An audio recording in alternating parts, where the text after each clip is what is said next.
Just when you think you understand the Force, you find out how little you actually know.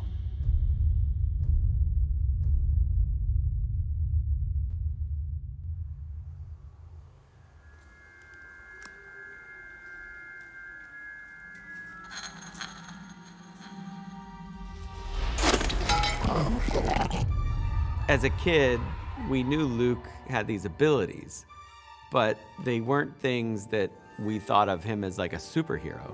We didn't expect his ability to use the Force to be the thing that, that he would get some greater power. I never thought of Luke that way.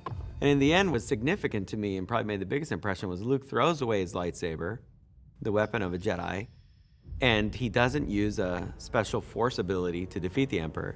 He just commits himself to this selfless action, saying, basically, I love my father and nothing you do will change that, to the Emperor. It's this selfless idea, and that is what really overthrows evil in the end. It's not about ripping things out of the sky using the Force or Force lightning. A lot of people, they think, oh, look how powerful Darth Vader is. Look how powerful the Emperor is.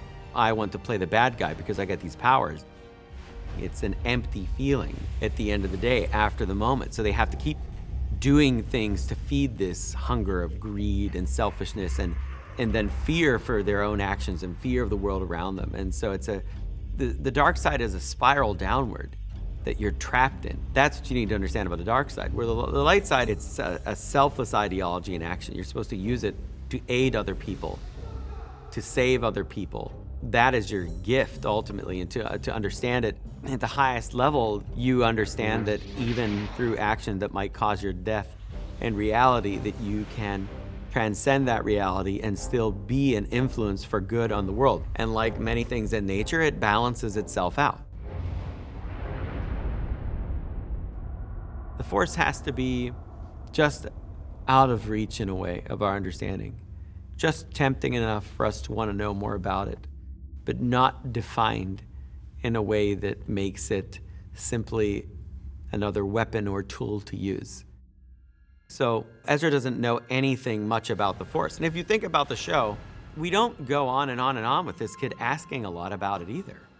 I tried to treat it a lot more like you see Luke dealing with it, where he accepts that he's going to train and then he learns from somebody who knows more than he does.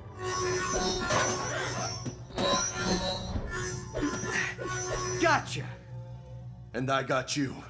And when Ezra's mentoring program gets a little dicey, he learns then also from Ahsoka. So you have the different mentors coming into the picture, teaching this kid.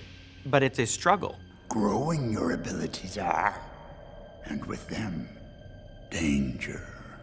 I don't think that Ezra actually ever has the aspirations of power that Ben Solo or Anakin have. He understands the life he had a little bit, and he finds that while he has this power, he's been lucky to have his family surrounding him in Kanan Hera, that they give him a foundation to believe in and to fall back on. The Force is trying to tell you something. Listen to it. The Jedi connect with the world and the world around them, and they understand things a little bit better through that connection. For Ezra, one of his great skills is his ability to listen and communicate, and it serves him well. So he listens to the world around him. He starts paying attention to the world around him, not closing himself off, but opening up. And then things become apparent to him that everything is kind of more in tune to the Force and to the world around him. The very first time Ezra kind of connects with anything, he's in contact with these fear-knock creatures, and he's able to calm them down. But as his mood shifts and he becomes afraid and angry, it manifests as an even more dangerous creature. Ezra, no. You get away with that there, but that's not a good idea. That's kind of a destructive force, probably more akin to the dark side. But it also makes Kanan realize, boy, I better teach this kid, because he's gonna spiral out of control and think this is all about acquiring power, which it's not. So that's his first kind of dance with that, and then he starts seeing this white loath cat, which is just more of a guide than anything else. His uniqueness is that he pays attention to it. This way. Where most other people think, well, it's just a cat. All that remains now is the Force. And only my connection to the Force can lead me to the temple. He can be taught. He learns that the world around him is sensitive to his own feelings and what he's projecting. And so he can find this temple. He can meditate and calm himself and feel this world. But if you take things in there like fear, then that will get reflected back at you. And because of this, Ezra can perhaps have visions, perhaps see things. How real they are or not, I don't know. Ahsoka's fear is that her master has become this evil thing and that she is in part responsible for that. Kanan is always worried about his limitations and inability to teach the boy, and so he has to confront somebody who fell off the path in the Grand Inquisitor. Ezra is dealing with trying to understand his bigger role in the galaxy, a galaxy that he's not aware of, the scope of it, and how do you fight? All of their moments are dealing with how are they going to actually fight back. And then we see the outcome of that conflict on Malachor. But in his position, in season 2, at the end of it, there's a real chance that his fear of what happened to Kanan and the loss of Ahsoka could lead to him being justifiably more aggressive and violent. And certainly season 3 starts out that way.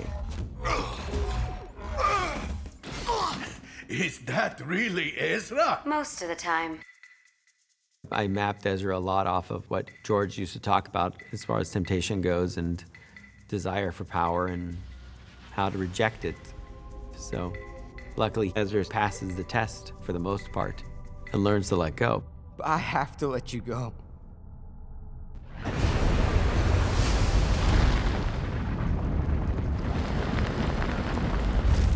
Jedi and Sith wield the Ashlar and Bogan, the light and the dark. I'm the one in the middle, the Bendu. Bendu is like one of the weird things you find deep in the forest, a big old stone that has old drawings on it from an ancient people, and you wonder, what is that?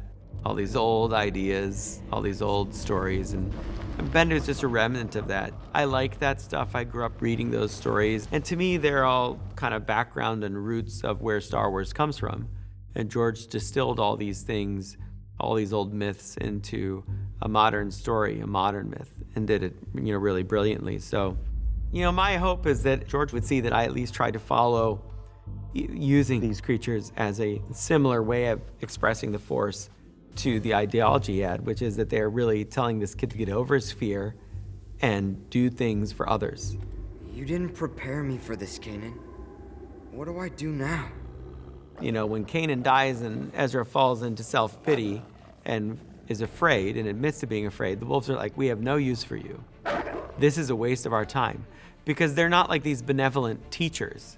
They are the force of nature. They are the living force. They are looking at the fear on him and smelling it and going like, after everything this Kanan just did for you, sacrificing, giving you a chance to live, you're going to repay him by being afraid? The wolves have no time for that. If he can't help them, then they'll just do away with him. And I wanted to play elements of the living force and nature that way, that they are light and dark, kind of fluctuating in imbalance. That's why there's a white wolf and there's also dark wolves. So I try to keep them a bit mysterious. Kanan? And you're never sure how much is going on in the people's mind, like when Ezra meets the Doom Wolf, or how much is real, which to me is similar to what's in the cave when Luke is confronted by Vader, so we know these things happen. So the cave confrontation is like when he meets the wolf Doom. And is that Kanan? Is it not Kanan? These things you don't want to know for sure. Everything is connected. You look at something like the Mortis gods coming back into Rebels, it's quite a simple equation. I wanted to put on the Jedi Temple the feeling that it's ancient. I wanted it to feel like there was an ancient history and that there would be these beings represented on the temple. And I said, well, I have those because we did them in Clone Wars. And I know that's something that George at least created. That makes it a lot better for me to say, well, I'm going to use them this capacity because it's something that George and I used to talk about, but they don't play such a major role in the story. These things are only paintings in Rebels, and it ties you to other things in the past. So if you want to know more about them, it's crazy that you can actually go watch them, but it's just to give it a sense of connectivity and history. Whoa. So in Rebels, I very carefully tried to architect the idea that Ezra steps into this slowly, and each time you see him go back to the temple, his experience there gets a little deeper until he's ready to really enter this world between worlds, which is an entirely different experience. But it's the same place that he is in the very first time he goes to the temple and gets his crystal. The world between worlds, then, it's not about time travel. It's really not about time travel at all. It's just about a place where everything comes together and you hear different things echoing throughout time. This is our most desperate hour. Because it's all fluid in that moment, in that place. It's not this material thing that's linear. Everything is occurring all the time. And Ezra is more in tune with the things that are directly related to him, like when he was on Malachor and saw Ahsoka, like when he saw Kanan die. These things reverberate to him and he understands them more. The other voices he doesn't even understand. He doesn't know those people. Hello? Master Yoda? Obi-Wan? Where They're are just you? like the wind moving, and he recognizes some like Obi-Wan and Yoda, but he doesn't understand the context of anything that's going on. I don't know how real it actually is. I don't want to define that for people anyway, but it's not this place of gateways and doorways that you just go in and out of. Now, Ezra can pull Ahsoka into that world, but remember, she's smart enough to know that she can't leave that world through his door. She'll be destroying the natural balance and order of things. She has to go back from where she came. It's the same with Kanan. I can reach him. Ezra, Kanan gave his life so that you could live. When you understand that, if he pulls him out of that world, he's got to put him back in a world where everybody's dead. And then you know that, wait, Ezra couldn't have even been in that world then. And so everything will break and will cause chaos and will cause destruction. So it's not this system of doorways, like you're on an elevator, getting off on different floors and different times. It's more like what the wolf tells Ezra. It's more about knowledge. Knowledge that you can use for your benefit of good, or knowledge that will lead to destruction. That's what it's about. But it's not my intention that it be this ability to walk through into somebody else's world. We have to keep being dedicated to being original and creative, and sometimes we take chances, and sometimes we do weird things like create Bendu or mysterious wolves. But I think as long as you work off the principles of the Force that George set up, that it doesn't change it, and you don't erode what makes Star Wars special. The Purgle, these deep space creatures, they probably want to help Ezra fundamentally because Ezra saved their home, one of their places that they live. So it seems pretty fair and balanced to come back and help him. It all has to do with, being connected to things and Ezra actually caring and helping those space whales when nobody else would. It wasn't like anything I've ever experienced. I could see what they were thinking. You must have established a deep connection with them. He saw good in them. He saw that they were intelligent. He didn't just see a creature to be destroyed that was in the way. And so later on that gets rewarded and they're actually willing to help him. You don't need our numbers in clearance. I don't need your numbers and clearance. The ability to read one's mind or trick one's mind, the ability to push and pull with the Force, levitate objects, to throw Force lightning, all these things. These are abilities, but it's not the end of the Force. It's much bigger than that. But you have to be careful because you don't want it to be the answer to everything either. Ezra, please, get out of there! I can't do that. The Force helps get him into the position to make this choice, It's up to all of you. to put himself in a position that he can achieve something big by getting rid of Thrawn and giving his friends the best chance to win. And remember, the Force will be with you. Always. But he makes a choice that you or I could make. Because ultimately, the biggest thing Ezra has to learn is to be selfless. That's the real path of the Jedi. That's the ultimate expression of using the light side of the Force. And so the Force in that way is knowledge.